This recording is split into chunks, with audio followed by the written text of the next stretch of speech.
नाम जितना अजीब, गांव वाले उससे भी ज्यादा बेवकूफ। वहां लोग उल्टी बातें करते, जैसे सूरज छुपे तो कहते लो भोर हो गई, और रात को सोने की बजाय खेतों में नाचते थे।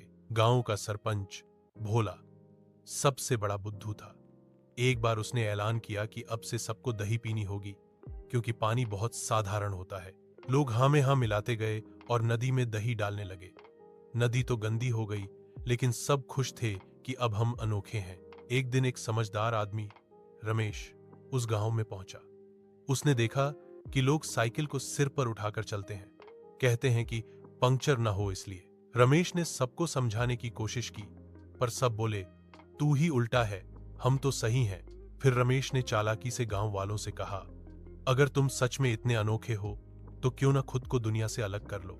गांव वालों ने खुद को बांस की बाड़ से घेर लिया और बोले, अब कोई हमें परेशान नहीं करेगा।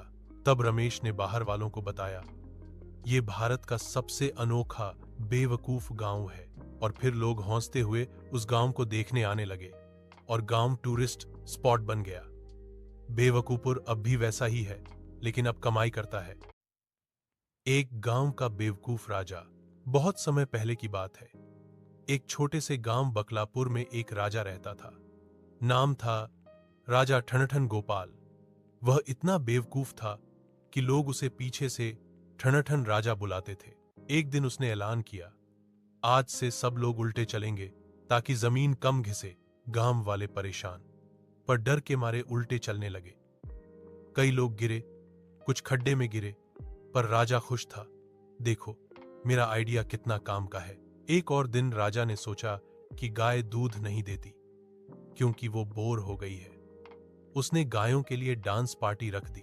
ढोल नगाड़े बजने लगे और गायें इधर उधर भागने लगी। एक गाय ने डरकर राजा को ही टक्कर मार दी और वो सीधा गोबर में गिरा। गांव की रानी, जो उससे कहीं समझदार थी, बोली, राजा जी आप राज चलाइए मत, लूडो खेलिए। तब राजा ने गांव की सारी जिम्मेदारी मंत्रियों को सौंप दी और खुद रोज लूडो खेलने लगा। गांव वाले खुश थे क्योंकि अब फैसले समझदारी से हो रहे थे। और राजा, वो हर दिन हार कर भी कहता, मैं ही असली चैंपियन हूं।